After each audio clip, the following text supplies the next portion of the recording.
পাঁচমিশালি একটা সবজি করব, তার জন্য আমি ঝিঙে, কুমড়ো, আলু, পটল, ডাঁটা সমস্তটাকে ভালো করে কেটে নিয়েছি। দেখুন, আপনারা চাইলে অন্যান্য সবজিও অ্যাড করতে পারেন। এদিকে কড়াই গরম হয়ে গেছে, কড়াইতে সর্ষের তেল দিয়ে দিয়েছি। সর্ষের তেল গরম হয়ে যাওয়ার পরে আমি 5 ফোড়ন আর 2টো কাঁচা লঙ্কা ফোড়নের জন্য রেডি করে রেখেছি। দেখুন, আমার কড়াইতে সর্ষের তেল গরম হয়ে গেছে, এবার আমি ফোড়নগুলো দিয়ে দিচ্ছি।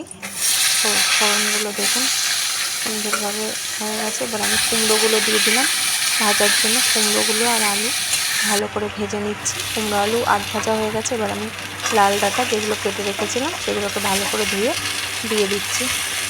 এবার আমি ভালো করে ডাঁটাটা নাড়িয়ে চাড়িয়ে নিচ্ছি কুমড়ো আর আলুর সাথে। ডাঁটাটাকেও আমি ভালো করে ভেজে নেব। আপনারা এইভাবে পাঁচমিশালি তরকারিটা রান্না করবেন, দেখবেন খেতে খুবই ভালো লাগে। আর এই সবজি খাওয়াও ভালো। পটলগুলো কেটে ধুয়ে দিয়ে দিলাম।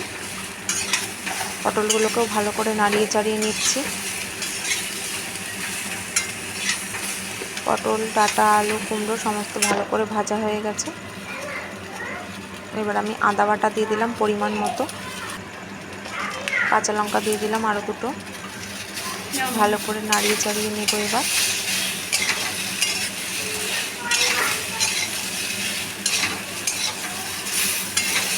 আপনারা এইভাবে পাঁচমিশালি তরকারি রান্না করে খেয়ে দেখবেন কেমন হয়েছে, আর আমার কমেন্ট বক্সে জানাবেন। আর লাইক, শেয়ার, কমেন্ট করে দিয়ে আমার পাশে থাকবেন এইভাবে। আর যারা আমার চ্যানেলটা এখনও সাবস্ক্রাইব করেননি তারা আমার চ্যানেলটা সাবস্ক্রাইব করে দেবেন। ঝিঙেগুলো দিয়ে দিলাম, যেগুলো আগে কেটে রেখেছিলাম। ঝিঙেটা একটু শেষের দিকে দেবেন, যেহেতু এটা নরম সবজি। ঝিঙেটা লাস্টে দিলে একদম গলে যাবে না। হলুদ গুঁড়ো দিয়ে দিলাম পরিমাণ মতো লবণ দিয়ে দিলাম। আবারও ভালো করে সবজিটাকে কষিয়ে নেব আমি। আর পরিমাণ মতো গুড় দিয়ে দিলাম। আমি চিনির বদলে গুড় ব্যবহার করেছি, আখের গুড়। আপনারা চাইলে চিনি দিতে পারেন। সবজি ভালো করে নাড়ানো হয়ে গেছে।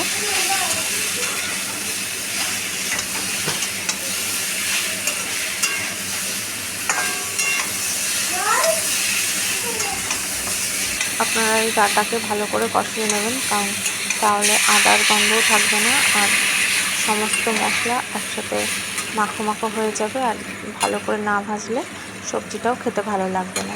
পরিমাণ মতো জল দিয়ে দিলাম। এবার আমি ভালো করে ঢেকে তরকারিটা রান্না করে নিয়েছি। দেখুন কিরম মাখো মাখো হয়ে গেছে।